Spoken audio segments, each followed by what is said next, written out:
After watching Guardians of the Galaxy Volume 3, I thought I would go back and recap the first two Guardians movies. Here is a recap of the first now classic first movie. In 1988, following his mother's death, a young Peter Quill is abducted from Earth by a group of alien thieves and smugglers called the Ravagers led by Yondu Donta. In 2014, on the abandoned planet Morag, Quill steals a mysterious orb, but is attacked by forces of the fanatical Kree renegade Ronan the Accuser led by Korat. By the way, I love the Come and Get Your Love song by Redbone and helped me rediscover and play that on loop whenever I can. That song is jamming. Although Quill escapes with the orb, Yondu discovers his theft and issues a bounty for his capture, while Ronan sends the assassin Gamora after the orb. Zoe Saldana's super fine as Gamora too. When Quill attempts to sell the orb on Xandar, capital of the Nova Empire, Gamora ambushes him and steals it. A fight ensues, drawing in a pair of bounty hunters, the genetically and cybernetically modified Rocket Raccoon and the tree-like humanoid Groot. Nova Corps officers capture the four, detaining them in the Kyln prison. An inmate there, Drax the Destroyer, attempts to kill Gamora due to her association with Ronan,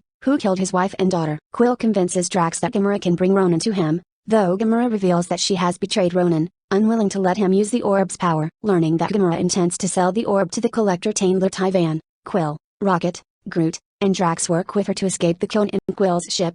The Mill meets with Gamora's adoptive father, Thanos, to discuss her betrayal. Quill's group flees to Not-Air, a remote lawless outpost in space built in the giant severed head of a celestial. A drunken Drax summons Ronan while the rest of the group meets Tyvan. Tyvan opens the orb, revealing the Power Stone, an item of immeasurable power that destroys all but the most powerful beings who wield it. Tyvan's slave Gorina grabs the stone, triggering an explosion that engulfs Tyvan's collection. Ronan arrives and easily defeats Drax, while the others flee by ship, pursued by Ronan's followers and Gamora's adoptive sister Nebula. Nebula destroys Gamora's ship, leaving her floating in space, and Ronan's fighters capture the orb. Quill contacts Yondu before following Gamora into space, giving her his helmet to survive. Yondu arrives and retrieves the pair. Rocket, Drax, and Groot threaten to attack Yondu's ship to rescue them, but Quill negotiates a truce, promising the orb to Yondu. Quill's group agrees that facing Ronan means certain death, but that they cannot let him use the Infinity Stone to destroy the galaxy. On Ronan's flagship, the Darkcaster, Ronan embeds a stone in his warhammer, taking its power for himself. He contacts Thanos,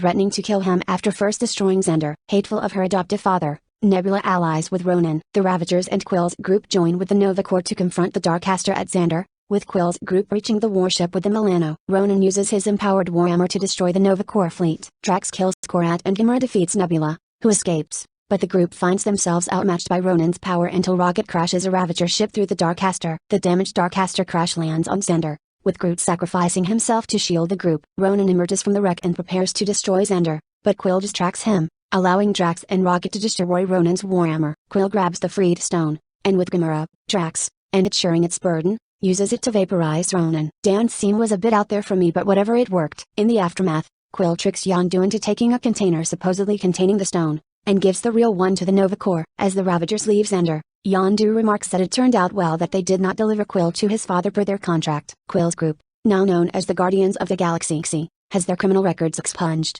and Quill learns that he is only half human, his father being part of an ancient, unknown species. Quill finally opens the last present he received from his mother, a cassette tape filled with her favorite songs. The Guardians leave in the rebuilt Milano along with a potted sapling cut from Groot, which grows into a baby version of him. My kid loves baby Groot. In a post-credits scene, Tyvan sits in his destroyed archive with two of his living exhibits, a canine cosmonaut, Cosmo, and an anthropomorphic duck, Howard the Duck. When this first Guardians movie came out, I wasn't that interested as I didn't read or know much of this team from the comics. I also didn't know how the leading man was the dude from Parks and Recs. Well, it all worked thanks to James Gunn, who put together a cast of ragtag actors just like the actual ragtag Guardians team came together in the prison scenes. Thanks for listening, and I'll have more quick recaps and reviews soon.